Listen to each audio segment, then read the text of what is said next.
Olá,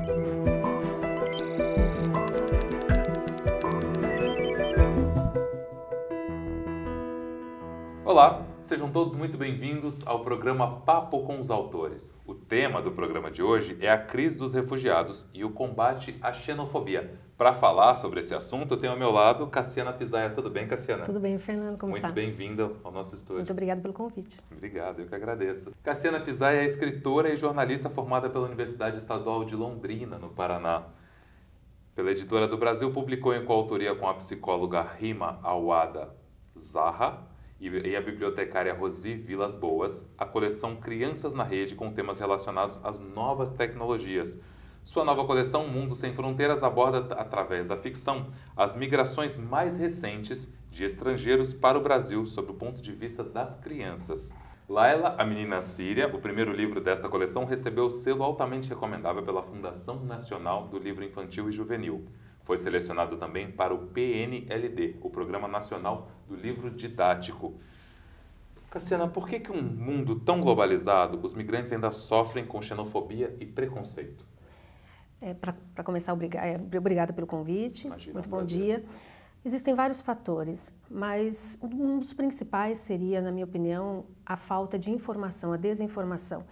E chega a ser um paradoxo, porque nós vivemos num mundo em que a informação chega de forma muito rápida, em que você pode ter acesso a imagens do que acontece em outro lado do mundo em segundos, às vezes até em tempo real, e ao mesmo tempo a gente pode dizer que nunca as pessoas estiveram tão em dúvida sobre o que é real e o que não é. Isso acontece porque essas informações chegam de forma muito fragmentada, às vezes de forma superficial e também muito rápida. Não dá tempo de você ligar os pontos, estabelecer uma narrativa que explique o contexto desses fatos, de que forma eles estão ligados à história do lugar, de que forma eles se relacionam com a vida diária das pessoas. Então é muito importante construir essa história, essa narrativa e fazer isso sob o ponto de vista das pessoas e não apenas dos números, das cenas que aparecem rapidamente nos meios de comunicação. E a escola e a literatura são fundamentais neste processo de estabelecer conexão entre os fatos, a história e a vida das pessoas. Existe muita informação, como você falou, em um tempo muito rápido, mas nem sempre a informação chega da maneira como deveria, né? É natural, né, do processo. Nós vivemos num mundo hiperconectado, muito complexo, então é quase humanamente impossível você entender o que acontece, por exemplo, na Síria, né, uma guerra que para a maioria das pessoas é quase impossível de acessar. Então é nesse contexto que é importante a literatura, né, e especificamente no nosso caso a ficção, porque ela tem o poder de ir aonde os meios de comunicação tradicionais não chegam e além até do livro didático ou do livro de não ficção, porque além de mostrar os fatos concretos e objetivos, ela também acessa, a literatura acessa as emoções das pessoas. Ela acessa as sensações, as impressões. Todo leitor sabe o que significa estar na pele de um personagem, ver o mundo através desse personagem. É de uma riqueza imensa, você pode estar em outro lugar do universo, em mundos imaginários, e você pode sentir o que aquela pessoa sentiu.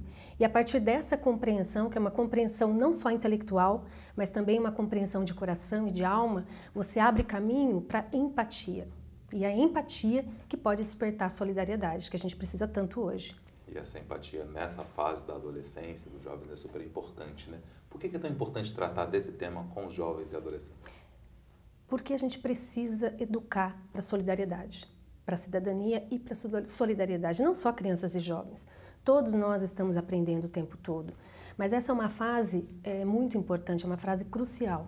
Né? A escola está muito presente e você tem, tanto com o livro quanto com a escola, aquele momento de parar, aquele momento de cessar aquele turbilhão de informações que chega de todos os lados e refletir, ligar os pontos, entender o nexo entre as coisas, as causas, as consequências e também de formar um ser humano mais próximo do outro. Não é uma educação só para a mente, para o cérebro, mas é uma educação para preservar a nossa comunidade, para tornar ela mais humana, mais justa, mais solidária, mais fraterna.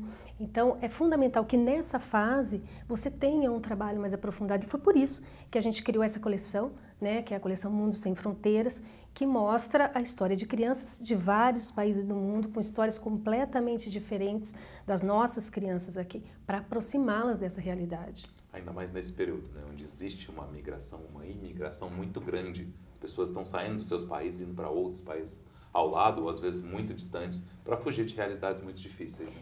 Na verdade, imigração sempre houve. Nós somos um país de imigrantes. Nós não seríamos o Brasil se não fossem portugueses, italianos, espanhóis, japoneses, africanos. Não seríamos o Brasil de hoje, não teríamos nem a nossa economia, nem a nossa identidade. Então sempre houve, mas realmente nos últimos anos nós estamos vivendo a maior crise de imigração desde a Segunda Guerra Mundial. Foi esse um dos motivos, inclusive, que nos levou a criar essa coleção. E no caso da Síria, grande parte, houve um aumento muito grande, exponencial mesmo, do número de pedidos de refugiados nos últimos anos, puxado, um número de pedidos muito forte por parte de sírios, e não apenas os sírios, né? Haitianos chegando, nigerianos, congoleses, pessoas de várias partes do mundo. E o que você percebe é que a crise deixou de estar lá na Síria, no Oriente Médio, na África. Ela está do nosso lado. Eles são nossos vizinhos. Você encontra essas pessoas no supermercado, encontra na escola, na rua, na casa ao lado. E a gente tem que estar preparado para isso. Né? A informação, a informação mais ampla, como eu vinha te falando, é fundamental não apenas para você se formar como um cidadão que compreende melhor o mundo, mas para você saber estender a mão para a pessoa que está ao seu lado. Isso, né? Estender a mão. E uma coisa muito interessante é que a gente enxerga muitas vezes a solidariedade como algo de mão única, né? Estou ajudando uma pessoa. Mas, na verdade, ao auxiliar aquela pessoa, quando uma criança, por exemplo, como foi o caso aqui da Laila, quando uma criança auxilia a outra com a língua, auxilia no processo de integração dela na escola, ela está criando uma cadeia de acontecimentos. Isso vai influenciar na família e essa família mais integrada também vai trazer mais riqueza para aquela comunidade. Né? Nós temos vários casos, inclusive em Curitiba e aqui em outros lugares, de sírios já, depois de alguns anos, né, da chegada deles, em que você vê restaurantes, você vê iniciativas no campo artístico, né, em outras etnias também, que são muito importantes, que já estão tendo esse impacto. A gente pensa no imigrante italiano lá atrás, hoje a gente reconhece a importância deles no Brasil, mas parece que é muito fácil você ver isso nas gerações depois. O difícil é você perceber que você está fazendo história hoje, agora. E por isso que a literatura é importante, é por isso que um livro como esse é interessante, porque abre as portas para essa percepção no agora, e com isso você constrói o futuro. Como é que essa ficção, no caso específico da ficção infanto-juvenil, pode ajudar a reduzir o preconceito contra os imigrantes e os refugiados? Porque a literatura é uma riqueza. Como eu estava falando antes, diferente de um livro didático, de uma não ficção, ela abre as portas da percepção. Ela envolve o leitor. Então, os livros dessa coleção, eles são muito emocionantes, eles são envolventes. As crianças gostam muito e não conseguem parar de ler. Eles falam e se preocupam, mas vai acontecer isso, vai acontecer aquilo. Tem todo o envolvimento do leitor, da criança e do adolescente. Por quê? Porque você está na pele do personagem. É diferente de você ver um número na TV, você vê uma foto, você vê um cenário de guerra, você vê bombas explodindo. Ali tem seres humanos. Quem são eles? Aliás, isso foi uma coisa que nos moveu, né? Logo no começo. Quem são essas pessoas? Nós não as conhecemos, especialmente as crianças. Eu vou te dizer, Fernando, que as crianças são as mais invisibilizadas, elas são invisíveis. Né? Elas são mais da metade dos imigrantes, dos refugiados de todo o mundo, e a gente sabe muito pouco sobre o que essas crianças passam na realidade. Por isso a preocupação em construir isso, né? Em trazer isso para a literatura. Elas vão sendo levadas de acordo, né? Elas não podem reclamar, elas estão ali meio naquele meio, né? Mas elas dependem de um adulto, né? Exatamente, mas elas têm percepção. Né? Elas ajudam a construir essa família, elas fazem parte dessas famílias. E muitas vezes elas auxiliam muito nesse processo.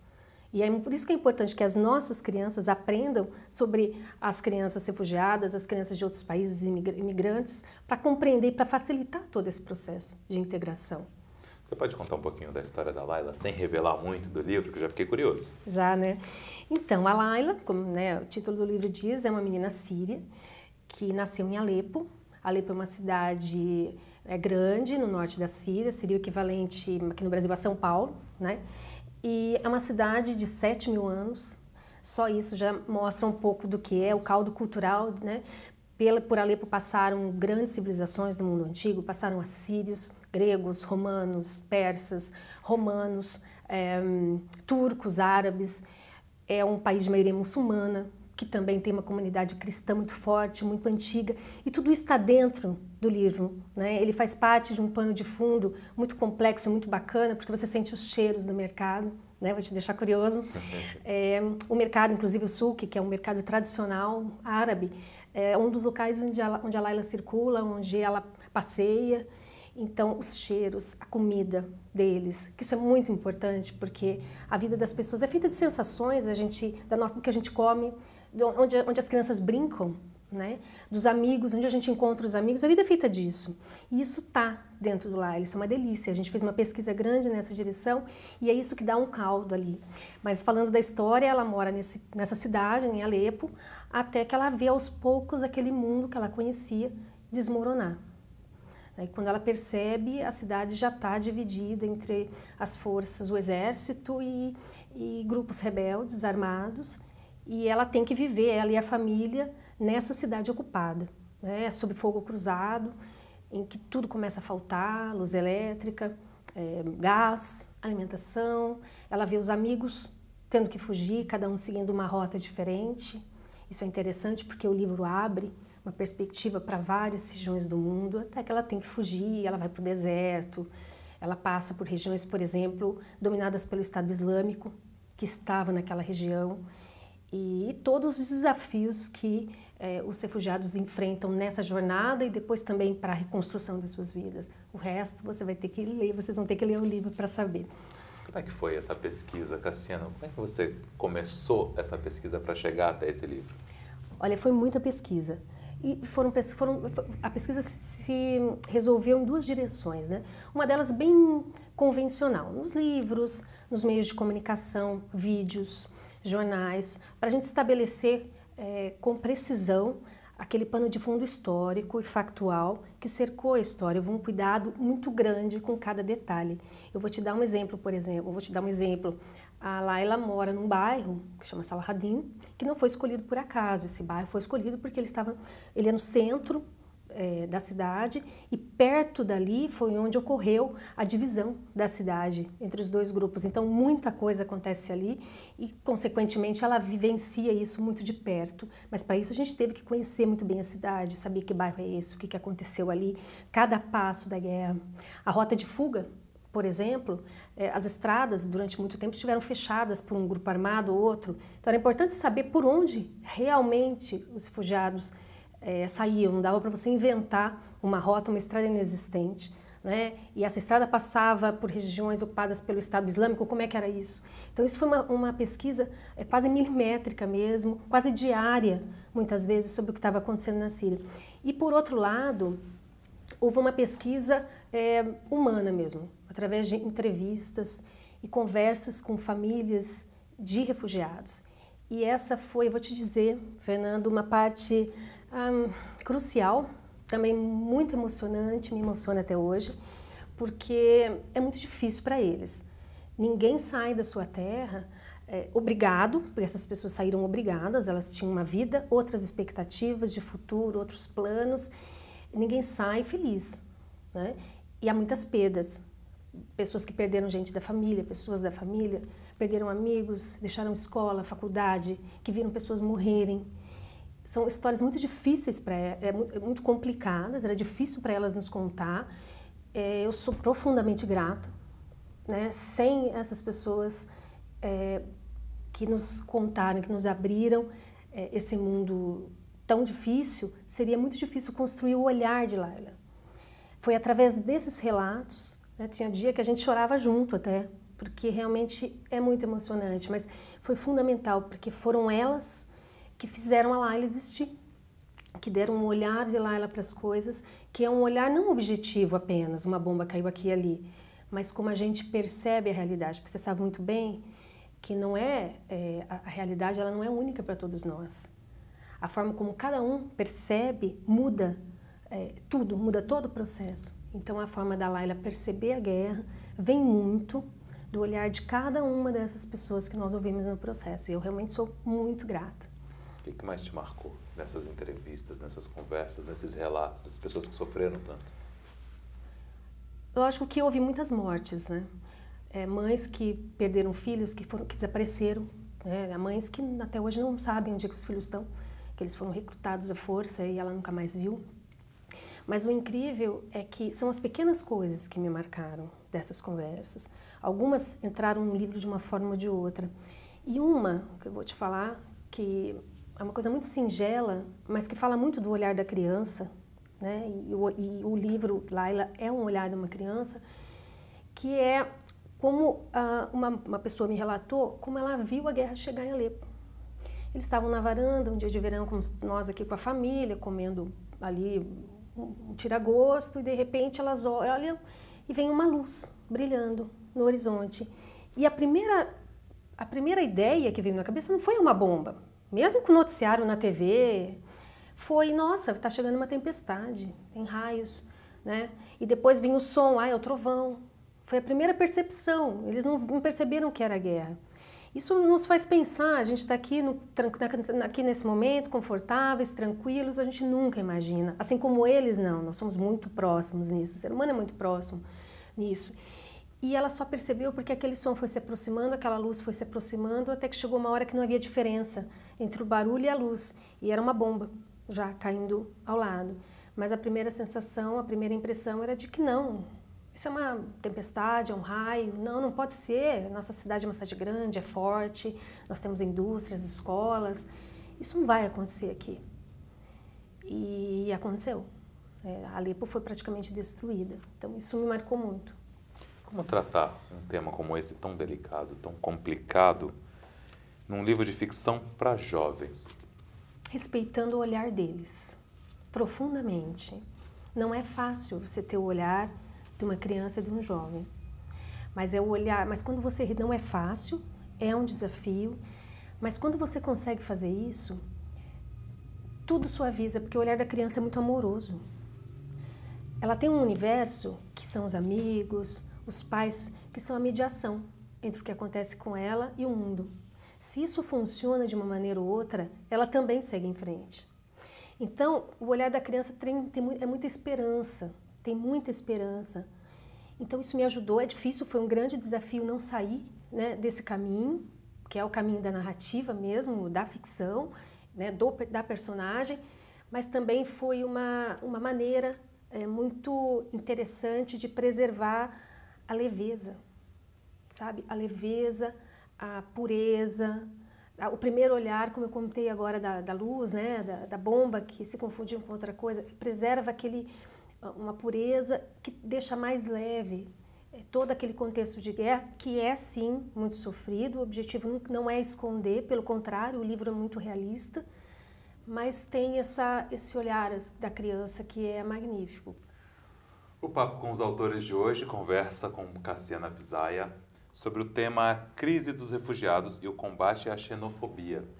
Cassiana, como é que as pessoas, os jovens principalmente aqui do Brasil, têm recebido? Como é que você percebeu essa receptividade do brasileiro com o refugiado, principalmente no Sírio? Você sabe que no Brasil eles foram, eu acho que de maneira geral, eles foram melhor recebidos do que foram em muitos países da Europa, em outros países do mundo. Nós aqui temos uma tradição já, né, de imigrantes. No caso dos árabes, por exemplo, nós temos uma migração muito antiga já de árabes, isso facilitou um pouco a integração, mas há estranhamento, há muito estranhamento, não só com os sírios, mas com os haitianos, com os africanos. Há ainda essa incompreensão, há casos de discriminação e xenofobia, mas eu vou te dizer que com todo mundo que eu conversei, todas as pessoas que eu conversei, encontraram dificuldades sim, mas também encontraram as pessoas que deram a mão, sabe? Todas têm um relato de um vizinho brasileiro que, quando não tinha água em casa, forneceu a água, a pessoa que ajudou a vender a primeira esfirra, que deu um emprego. Então, sempre existe na vida dessas pessoas alguém, um brasileiro, que mediou esse processo. Então, há sim dificuldades, preconceitos. Uma coisa que a gente viu muito em muitos relatos de refugiados é a exploração no trabalho. Então, eles não são registrados, muitas vezes, eles são demitidos, não recebem os direitos trabalhistas. Uma coisa que não se faz com brasileiros por medo da justiça do trabalho, se faz para um refugiado, né? Então você percebe que é mais a preocupação da lei do que a noção ética mesmo que envolve o trabalho. Então a maior dificuldade deles é essa, no campo do trabalho eles não serem respeitados, né, nessa área. Mas por outro lado você também tem nas escolas, na vida das pessoas como um todo, um esforço, e eu percebi na história de todo mundo, apesar das dificuldades todas, essa mão, sabe? Esse primeiro empurrão. E eu vou te dizer o que eu estava comentando antes. A solidariedade não é apenas numa direção apenas. Ela não vai de mim para você apenas. Mas aquilo que eu te ajudo a fazer, depois vai repercutir, não só na minha vida, como na vida da minha família, da comunidade, da minha cidade e do meu país. Então, e aí o que a gente tem percebido. Em Curitiba, eu acho que aqui em São Paulo também, em outras comunidades, você já vê várias iniciativas desses refugiados que estão enriquecendo tanto a nossa economia quanto a nossa cultura. E um mito, que é muito interessante, porque existem muitos mitos, a gente estava falando de desconhecimento, e realmente há muitos mitos que cercam a vinda desses refugiados. E eles, quando você vai mais a fundo, você percebe que eles não são reais. Por exemplo, a maior parte dessas pessoas que estão vindo para cá, elas têm um nível de escolaridade acima do brasileiro médio.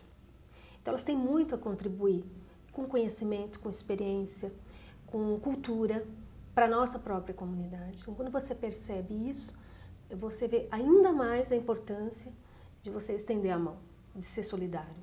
Você acha que o fato do Brasil ser um país tão diverso culturalmente facilitou para que eles fossem acolhidos de uma maneira melhor? É como eu disse, facilitou, mas não quer dizer que não teve problemas, que não tem problemas e que não seja necessário trabalhar isso, né? Com certeza, você tem uma comunidade árabe que, no caso dos sírios, foi muito importante para essa primeira integração deles, mas também houve muita dificuldade porque nós temos problemas de legislação. Então eles podiam entrar no Brasil, mas eles não conseguiam a documentação, mas acabava aí. Então eles não tinham os primeiros passos, às vezes eles têm muita dificuldade, por exemplo, para fazer um curso de idiomas, é muito longe, e aí eles não têm o dinheiro para o transporte, então não há uma política que os ajude em todos os níveis. Não tinha um apoio necessário. Não tem o apoio necessário. Então fica muito difícil para uma família que mora na periferia, que não tem condições de alimentar os filhos, pegar um ônibus, pagar a passagem para poder fazer um curso de idiomas, que é fundamental para ela conseguir um emprego melhor. Validação de diploma. É outra situação muito comum, pessoas que têm curso superior nos seus países de origem, que aqui acabam trabalhando em serviços de mão de obra, na construção civil, como faxineiras, porque elas não conseguem a validação do diploma, ou não conseguem concluir os seus estudos. Então, muita coisa ainda tem que evoluir para a gente receber melhor essas pessoas que estão vindo para cá. Cassiana, o livro pode ajudar na compreensão também de outras disciplinas na escola, como história, geografia? Olha, com certeza. No caso da Laila, por exemplo, que trata da Síria, nós estamos falando do Oriente Médio, que é uma das regiões, do ponto de vista geopolítico, mais estratégicas do mundo e também uma das mais complexas. E a gente teve nesse processo de pesquisa que nós fizemos, a região aparece de forma muito real, muito intensa ali. Você tem, por exemplo, as rotas dos refugiados, tem gente que sai, por exemplo, e vai para a Europa, atravessa o Mar Mediterrâneo. Uma amiga da Laila vai para a Jordânia, para um campo de refugiados. Outros vão para os Estados Unidos, vêm para o Brasil. Então você tem todas as rotas acontecendo ao mesmo tempo no livro. Você tem a conexão com essa história antiga, eu estava falando de Alepo, com seus 7.000 anos de história. E você tem a história viva. E a geografia viva acontecendo hoje, né? A atualidade acontecendo hoje. Eu acho que a conexão entre a atualidade e a história, a geografia, a sociologia, talvez seja a grande contribuição dessa coleção.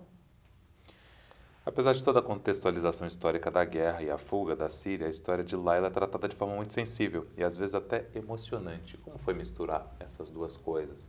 Toda essa angústia de sair do seu país, enfrentar a guerra, de uma maneira mais tranquila, mais leve, mais suave? Eu acho que falar sobre a guerra real, não uma guerra que passa na televisão de maneira rápida, em um segundo, uma bomba que explode, um número, um apresentador e acabou. Falar da guerra é muito difícil. A guerra real, aquela em que as pessoas estão no meio, né, em que elas vivenciam o dia a dia, É muito difícil, mas a intenção era essa. É entender como é que uma criança vive no meio de um conflito como esse. Uma criança com rosto, com história, com amigos, com família, que vai para uma escola específica, que está acostumada com o caminho, que toma o seu sorvete aos domingos. O que acontece com essa criança? Como é que ela vive esse contexto da guerra? Então, a guerra está ali. Ela precisava estar, ela precisa estar. O cotidiano da guerra precisa estar ali. Mas, como é um olhar subjetivo, como é o olhar de uma criança, como eu estava dizendo no início, naturalmente você acaba se envolvendo com as sensações, com as emoções, com os desafios e também com as conquistas, com as alegrias. Porque são desafios, né? Muitas dessas, a gente percebe nos imigrantes em geral, um esforço muito grande de superação, de reconstrução. Quando você sente, você percebe isso, você percebe que essa história é uma história de esperança. Ela não é uma história de guerra, ela é uma história da força e da capacidade humana de superar obstáculos e de ter esperança.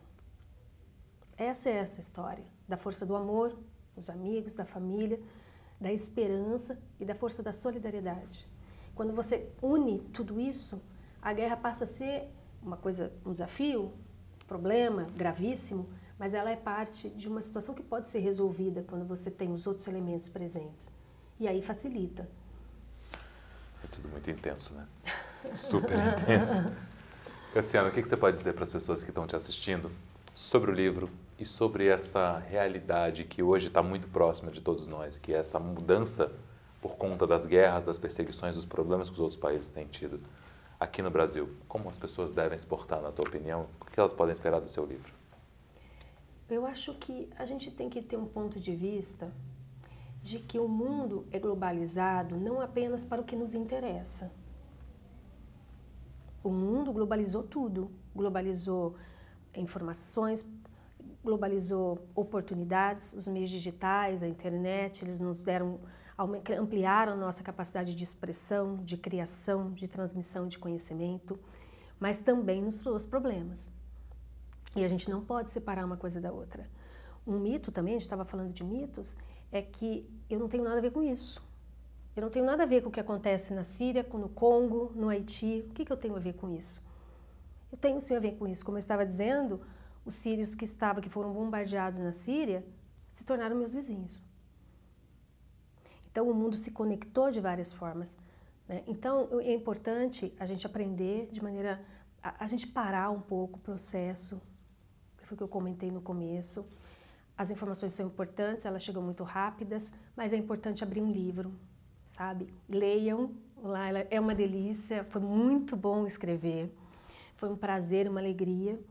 Foi emocionante, eu me emociono até hoje contando a história do processo todo. Então leiam, porque é fascinante, uma história fascinante. E é uma maneira de se aproximar de uma maneira mais concreta e menos superficial e fragmentária do que realmente está acontecendo com a vida das pessoas. E perceber que a vida humana ela ainda tem preferência. Ela é mais importante que as fronteiras. Ela é mais importante que as condições econômicas. A vida humana tem prioridade. E ler a Laila e ler a coleção O Mundo Sem Fronteiras nos dá a dimensão disso, nos aproxima dessa realidade. Cassiana, obrigado pela tua presença aqui no estúdio. Eu que agradeço. Foi um prazer. O Papo com os Autores de hoje fica por aqui. Se você tiver dúvidas, questionamentos, acesse as redes sociais da Editora do Brasil. Até o próximo programa. Tchau.